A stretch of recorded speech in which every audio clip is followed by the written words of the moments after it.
César Saint-Ouen, architecte paysagiste et fondateur de Terrasses et Jardins de Paris. Bonjour César. Bonjour Marie-Claire. Alors, Marie tout court, on dirait que je m'appelle Marie-Claire, mais en réalité mon prénom c'est Marie et mon nom de famille c'est Courteroy. Voilà. Mais je suis ravie de faire votre connaissance César. Bref, nous sommes ici non pas pour se présenter l'un à l'autre, mais pour que vous nous présentiez vos ambitions pour nos espaces extérieurs et comment ça peut valoriser l'intégralité de notre propriété immobilière que de mieux valoriser aussi ces espaces extérieurs.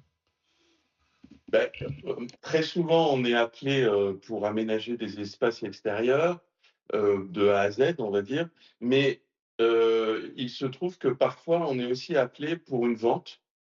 Et on a d'ailleurs des agences immobilières qui font appel à nous pour déclencher une vente. Et parfois, les gens ne se rendent pas compte que s'ils ont une terrasse avec un gros vis-à-vis, par exemple, tout ça, ça peut se traiter, et bien se traiter, et ça peut déclencher une vente.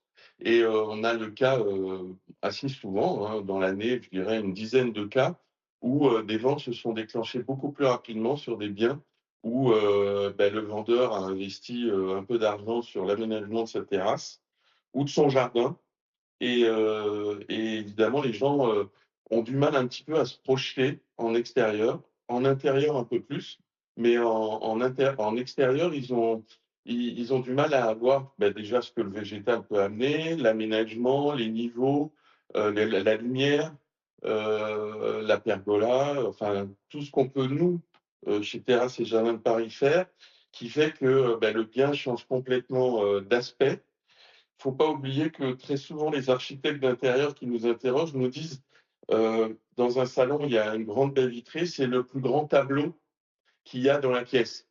Et effectivement, quand on rentre dans la pièce à vivre et que vous avez un tableau qui n'est pas du tout le même, ça change un peu la donne. Oui, on est complètement d'accord. Vous parlez de ces grands tableaux. Alors, vous avez deux exemples concrets à nous apporter pour bien comprendre ce que vous nous dites. Alors, un exemple où on a un très très gros tableau. On va partir à Neuilly-sur-Seine. Et un exemple où c'est pas tant le tableau et la revalorisation du patrimoine que de même déclencher, vous le disiez, l'acte d'achat. Et on va partir du côté de Saint-Ouen. Mais d'abord, sur Neuilly, vous avez un cas quand même particulier où en investissant quand même pas mal de petits sous, on arrive à transformer un jardin pour en faire vraiment un atout clé d'un logement, quoi. Oui, c'était un jardin qui était enclavé avec... C'était une maison individuelle à Neuilly qui était enclavée avec un immeuble à droite et un autre immeuble à gauche, un gros mur en pierre devant. Et nous, on a habillé tout ça, on a donné des volumes, on a mis même des miroirs dans le jardin. On a créé une terrasse et une pergola. Donc, on a créé un espace de vie beaucoup plus grand qui se prolonge de l'intérieur vers l'extérieur. On a créé une terrasse sur le même niveau et ensuite, on a créé une terrasse, on va dire, plus jardin, même avec un mini-golf.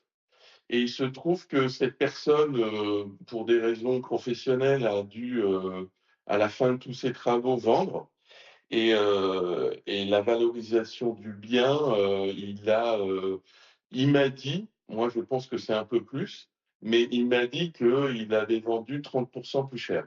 C'est magnifique, hein, on voit les images pendant qu'on se parle, c'est quand même effectivement magnifique. Et moi, je n'ai pas de retour, hein, donc je vois rien. Non, mais je vous le garantis, moi je l'ai vu le retour, je pars vivre à Neuilly-sur-Seine. Bon, va falloir faire une cagnotte pour m'aider, hein, quand même, parce que là, en l'occurrence... Non, mais je l'ai vu. Hein. Ouais, vous l'avez vu, j'imagine bien. Hein.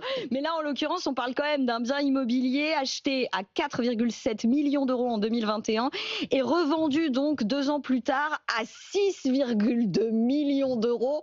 Oui, effectivement. Alors, il y a le marché, évidemment, qui a dû jouer, hein, évidemment, puisqu'on parle de 2021, taux à 1%, prix stratosphérique. Mais enfin, quand même, il y a ce sujet de l'embellissement. Il y avait une autre histoire très rapidement, César, dont vous vouliez nous parler, où là, c'était un appartement et non pas une maison avec une terrasse qu'il a peiné à se vendre. Ça faisait des mois qu'il était sur le marché, ce bien-là. Et finalement, quelques semaines à peine après que vous ayez entamé justement la rénovation, l'embellissement de cet espace extérieur, le bien a finalement trouvé preneur, quoi.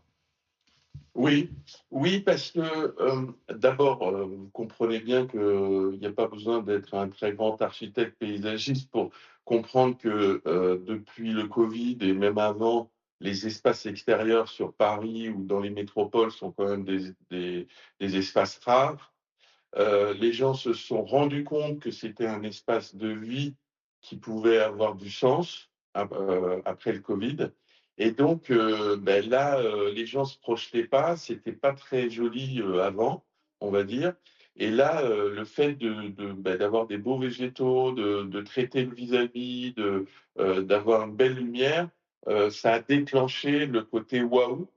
La vente s'est faite, je crois, 1 semaine ou 10 jours après notre intervention. Donc c'est vraiment un cas concret qui fait que, les gens ont dans un achat, vous savez, vous avez la partie technique, on va dire, mètres carrés, combien de chambres et tout ça.